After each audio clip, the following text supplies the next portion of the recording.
This is 5 on your side at 5. Focused on you.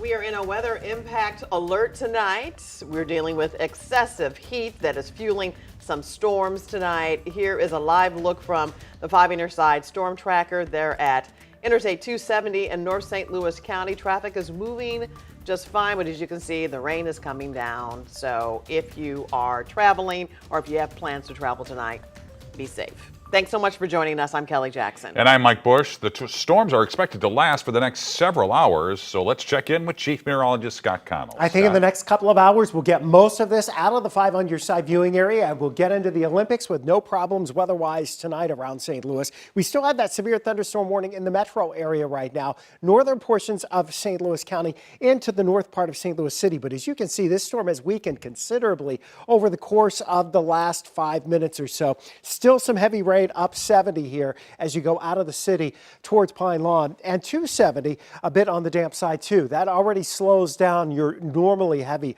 rush hour traffic. We're looking east of St. Louis along Interstate 70 and from Vandalia east over towards St. Elmo and then into northern portions of Marion County, northern portions of Clay County in Illinois. Some more strong storms, and that one back towards Greenville has perked up once again, even though you don't have a warning on that. Until 10 o'clock tonight, strong storms are possible.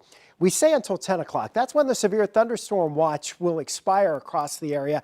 But in all honesty, within the next hour or two, once this band of storms slides off to the south and east, our chances of severe weather go down. Damaging wind, the main threat, and that's what we've seen with the storms this afternoon. So that impacts our driving and also the potential for a few scattered power outages and some tree branches down. Again, that severe thunderstorm watch in effect for much of the area. Theoretically until 10 o'clock, but we will trim that from the north and west as we go through the evening hours. We'll keep you up to date on what's going on. The heat back in full force again tomorrow, Mike. And you can get our weather impact forecast on your phone. Just text the word weather to 314-425-5355. A somewhat confusing ruling tonight from the Missouri Supreme Court could pave the way for Christopher Dunn to be released. 5 on your side's Megan Kernan has been following these late-breaking developments all day, and she's now in the newsroom with updated information on this case. Megan. Mike and Kelly, within the last few hours, the Missouri Supreme Court released an opinion which took some time for our own legal experts to understand. But here's what we believe it means for Christopher Dunn, who has been behind bars for more than 3 decades for a murder he says he did not commit. Dunn was 18 years old when he was convicted of the murder of Rico Rogers. Last Wednesday, a St. Louis judge vacated the conviction and ordered Dunn to be released. However, he's still locked up in a state prison as the Missouri Attorney General argues he should be able to appeal. Tuesday morning, the Missouri State Conference NAACP, religious leaders, and activists rallied outside of A.G. Bailey's office in downtown St. Louis, calling for his release. This is political posturing, it's political grandstanding, and that's all that Mr. Bailey is doing right now, and we're here to call him out. We're here to say that it is unjust to keep an innocent man in jail. On Tuesday afternoon, they may have gotten their wish in a 10-page ruling from the state's highest court. State justices ruled the St. Louis judge had the authority to vacate the conviction, but not to order Dunn's immediate release. Instead, they say St. Louis Circuit Attorney Gabe Gore has jurisdiction to do that. And if he files to drop the charges against Dunn, which is expected, Dunn would be released. What do we want? Justice. And when do we want it? Now. But until that happens, those supporters just have to wait and make their voices heard. This is a hardship on this family that doesn't need to happen. Right. But he hasn't given up faith because he's looking at all of us advocating for him. Now, within the past hour, some more good news for Dunn supporters and his family. The circuit attorney filed an official motion saying they will not retry Dunn. That means there are no more hurdles for him to be released. Supporters believe he will arrive in St. Louis later tonight.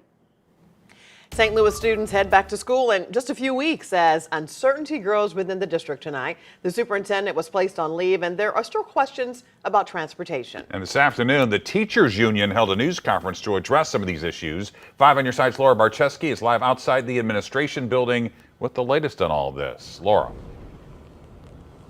Mike and Kelly, the American Federation of Teachers Local 420 stood behind the district today, saying they believe leaders are doing everything they can to be ready for the start of a new school year.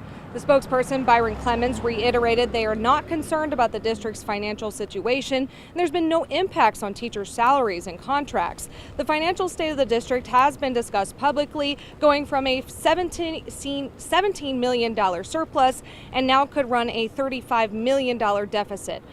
On transportation, Clemens says they hope that everything that can be done is being done, and they're looking at ways the union can help, stressing the importance of before and after care.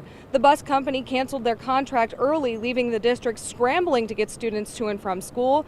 And when it comes to matters involving Superintendent Dr. Keisha Scarlett, they do support the investigation.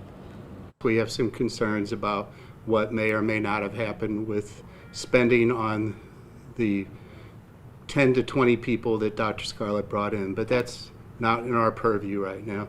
It's only 20 days to the opening of school, and we have to prepare for that. Clemens says they signed on 50 new members today and are busy preparing for the first day of school. Reporting live in St. Louis, Laura Barcheski, 5 on your side. Damage following floods in St. Clair County. A look at the effort to get homeowners help for repairs. This track Olympian got a late start in the sport. How Otis Davis broke barriers to set a world record. But first, a look ahead to tomorrow's Olympic events. Paul Judah and Fred Richard will represent the U.S. in the men's gymnastics individual all-around final. In swimming, 5 sets of medals will be on the line, including the 100-meter freestyle finals for men and women. Plus, Katie Ledecky has a chance to make history in the 1,500-meter freestyle, where she owns the 19 fastest times in the event. The U.S. men's basketball team faces South Sudan, who they beat by just 1 point in a pre-summer games warm-up. And in soccer, the U.S. women's national team plays its final group stage match against Australia.